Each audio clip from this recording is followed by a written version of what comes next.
On utilise les poignets lors de la montée pour nous assurer d'aller chercher un mouvement à la fois plus fluide, mais aussi beaucoup plus efficace. C'est-à-dire que lorsqu'on démarre le swing, ce qu'on veut sentir, c'est qu'on veut sentir, oui, que les épaules vont se tourner, mais on veut aussi s'assurer que les poignets viennent quand même bouger comme ça ici. En fait, d'avoir un peu l'impression lorsqu'on fait notre mouvement que oui, le corps est en rotation, mais je veux quand même avoir l'impression d'utiliser ces poignets-là pour que le club s'en aille un peu vers le ciel relativement rapidement. C'est-à-dire que lorsque vous allez démarrer votre swing, laissez tourner vos épaules et lorsque vous voyez que vos mains arrivent à peu près à la hauteur de votre cuisse arrière ou légèrement après cette cuisse-là, bien, vous pouvez sentir que vous allez utiliser les poignets, donc laissez plier un peu vos poignets pour sentir que vous envoyez la tête de club un peu plus vers le ciel comme ça ici. Et lorsque vous allez faire ce mouvement-là, vous allez sentir que le corps tourne beaucoup plus facilement et vous allez sentir surtout que votre rotation va se faire un peu plus centrée. Si j'utilise mes poignets comme ça vers l'arrière,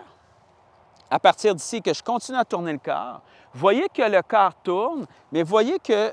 ma tête reste relativement centrée. Si je fais la même rotation de corps, mais que je n'utilise pas du tout de poignet, ce qui va se produire, c'est que je vais avoir tendance à avoir une tête qui va se déplacer comme ça ici, par-dessus mon pied arrière. Et si ma tête se déplace par-dessus mon pied arrière comme ça ici, parce que je n'utilise pas de poignet, et donc c'est un peu comme si mes bras m'amenaient complètement à me déplacer comme ça, bien, ça devient extrêmement difficile par la suite à la descente. Alors, pour contrer ça et pour vous assurer d'avoir une meilleure rotation,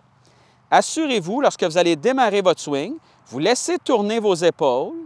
et lorsque vos mains arrivent à peu près à la hauteur de votre cuisse ou légèrement après cette cuisse-là, laissez vos poignets bouger un peu comme ça ici, simplement pour vous assurer d'avoir un peu l'impression que le club monte vers le ciel légèrement plus rapidement. Et vous allez sentir tout de suite, lorsque vous activez ces poignets-là comme ça, que cette rotation-là se fait justement nettement plus efficacement. Lorsque vous faites le mouvement, vous n'avez pas besoin de l'exagérer, c'est-à-dire que lorsque vous allez sentir justement que vous ajoutez légèrement des poignets comme ça ici, vous n'avez pas besoin de sentir là, que vous essayez complètement de l'envoyer vers le ciel comme ça, avec beaucoup trop d'angle en fait au niveau de vos poignets. Vous avez à la limite même pas besoin de sentir, lorsque vous faites ça, là, que vos poignets sont à 90 degrés. Vous pouvez sentir que vous avez simplement légèrement un angle au niveau de vos poignets comme ça, et déjà, vous allez sentir que la rotation se fait beaucoup plus facilement. Donc, n'allez pas dans les extrêmes, ni dans le fait de garder vos poignets trop droits comme ça ici beaucoup trop longtemps,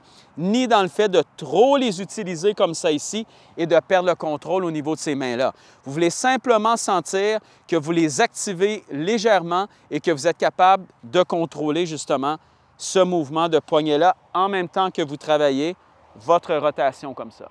Dans cet angle-là maintenant, même principe, alors moi, ce que je veux sentir, je m'installe comme ça ici, je vais laisser tourner mes épaules et lorsque je laisse tourner mes épaules comme ça ici, à partir du moment où, comme je vous disais, mes mains sont à peu près à la hauteur de ma cuisse ou légèrement après cette cuisse-là, bien là, je peux utiliser mes poignets comme ça ici.